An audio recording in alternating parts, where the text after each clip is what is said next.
Hola, buenos días, soy Nico.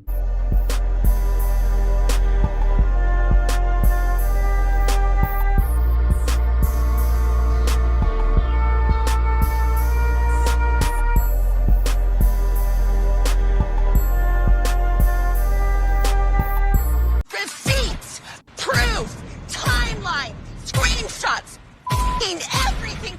And today we are here to start off another wonderful week's worth of content. The subject matter isn't really as chipper as I am, but before we get started, if you like this kind of content, make sure to follow me on patreon.com/Nicosaesthetics for more exclusive videos, weekly lives, and to be a part of the live streams that happen every Thursday, 5:30 and 7 p.m. CDT. If you can't support monetarily, make sure to like, comment, and subscribe because it really helps the channel with the algorithm. And I've been getting monetized recently because I've been very politically correct. But now, let's get on to the actual story. Actually, no. Let's first get on to the comment from last week's video. To put out an apology video and reemphasize that you're not apologizing for a damn thing is pretty iconic. Keep doing what you're doing. Thank you so much. And I'm so glad that I received such a positive response from that video because at the end of the day, I meant what I said what I said, and I always bring evidence of what I said. Allegedly, allegedly, allegedly. Boom, bam, now into the story. Prison Bay Atl Tayh, Nico. So essentially, someone is a hater in a higher up position. Nico, what do you mean? So you guys know how I've covered in the past that Atl Tayh was essentially sent to prison for up to 10 to 15 years for knocking a woman off of an overpass while speed racing other cars while under the influence. He then was caught speed racing under the influence again in a zone that he was not permitted to be in and was sent straight to prison.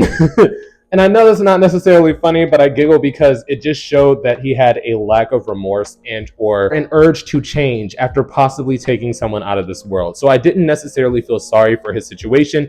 Even though he is in his early 20s, there are certain things that you just know better. But I also told you guys that I feel like that's a part of the ego that comes with having an influx of money while also being projected into pseudo fame with his OnlyFans career, because he is very popular in the Black OnlyFans circuit, or should I say still, because he is still creating content in prison. I've done multiple videos from him coming online saying that he doesn't feel safe because he does do content in prison. A lot of men push him aggressively to get in on it and or get sexual favors from him when that's not what he's willingly doing. He's just trying to make content in prison with people that he would actually find attractive rather than being strong-armed into doing something he doesn't want to do. So, from there, the human civil rights activist group in Georgia have sent multiple emails and complaints to the Board of Corrections, basically going into detail on how Atl Tayh has been filming 30 to 40 minute long OnlyFans content while also going on live streams on Big O, going on live streams on Instagram, being active on social media, and that none of the guards ever come in to do checks during these 30 to 45 minute live streams and or video sessions. He's continuously putting out content to the point that it has to be known by the guards that this is happening, and there has been casualties as a result of him sometimes not blurring faces and or people getting jealous inside of the prison and choosing to retaliate with people that have filmed with him. So from there, they have crossed their T's and dotted their I's. They have sent the paperwork, they have sent the screenshots, they have sent the videos, and it just seems like the Board of Corrections isn't doing anything because they sent this back in 2023 and Atl Tayh is still producing content. So it's just an up in the air question of, are y'all willingly allowing this? And Atl Tayh, seeing as how even though he's in prison, he's still very active on social media, commented basically saying he doesn't pay for play, and he also has not gotten anyone harmed in prison. He's just trying to make his money. And I have conflicted views on this because beforehand, I came online and I said I don't necessarily see how it's okay for him to almost take somebody out of this world and still produce content to put on his books and into his savings.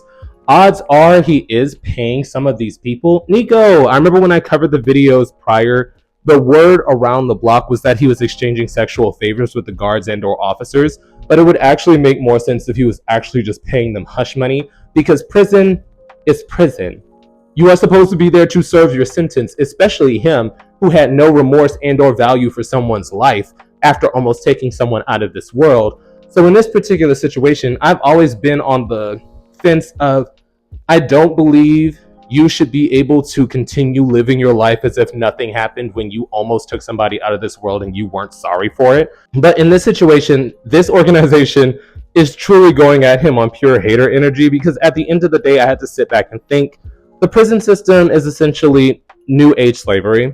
You are there for life and or 10 to 15 plus years working around the clock for pennies on the hour. Sometimes the convictions are wrong. Some people do not deserve this. The criminal justice system in America is very flawed. In this particular situation, Atl Tayh deserved to be there. He deserved to be there because it was all mainstream news, and I've covered all of this with actual news articles and then the whole transcript of the trial. So in his particular situation, I don't feel bad if there are actual casualties. If people are actually being harmed because someone feels jealous that they got a shot at Atl Tayh. Someone within their family and or their crew found out that they're doing gay content online, even if it is for money, sometimes they're going to retaliate. So if that's the situation, I do believe it's in the best safety of everyone involved for him to be shut down when it comes to his OnlyFans career in prison. And I say that also because Atl Tayh has already spoken up how he does not feel safe, how he feels pressured, how he feels like people are trying to intimidate him into exchanging sexual favors for them to leave him alone or for him to continue to make his money. So verbatim his words, it's not necessarily safe for people to be filming content in prison. Ding dong, duh, you know. But I'm using that to bridge the gap of there's a possibility people are being harmed by being in his videos, seeing as how he stated in the past that they would try to intimidate other prisoners who wanted to film with him into staying away because they wanted to get at Atl Tayh. So just going off of the words that he said in the past, I'm going to lean on it might be true, especially if a legitimate organization has gotten together to try to get his production shut down. But I definitely want to hear your opinions in the comments down below. How do y'all feel about him getting away with making content in prison for so long? Because though morally it's very questionable, seeing as how he's not necessarily learning a lesson by being in there, by being able to do whatever he wants and still making his large sums of money, even though he is supposed to be paying his dues for almost taking someone out of this world multiple times? Or do you feel like it is his right to continue to film OnlyFans content in prison, even if he has opened up about being threatened in the past and how other prisoners have been bullied into not working with him or being associated with him? So I want to hear your opinions down below, because once again, I'm mixed in the sense that I do believe that the prison industrial pipeline is used for modern day slavery, but at the end of the day, Atl Tayh wasn't wrongly convicted. It's not like he did something that wasn't proven true. If he had a questionable case, I would be more lenient, but seeing as how he did it, and he did it again with no remorse, and looked that woman in the eyes while she had metal rods in her spine to keep her back up straight, and didn't even say sorry, I can't feel bad that they're actively trying to get it shut down. But once again, it does raise the question, what is actually going on in this prison facility if none of the officers are checking on a 30 to 45 minute long adult video? As in, they're not doing their rounds. They're not going to cells. They're not making sure you're on the up and up. It's kind of just whatever as long as their pockets get lined. So once again, all alleged, but I want to hear your opinions down below, and I will see you guys next time. Boop. And now for a brief yet sincere shout out to this week's Third Eye Tier subscribers, Gabrielle V and Trey S. Your continued support is greatly appreciated, and thank you to everyone who supports the channel. And this week's live stream discussion will be another virtual hangout where we will have a slight kiki and catch up with the girlies. If that sounds interesting to you, definitely tune in.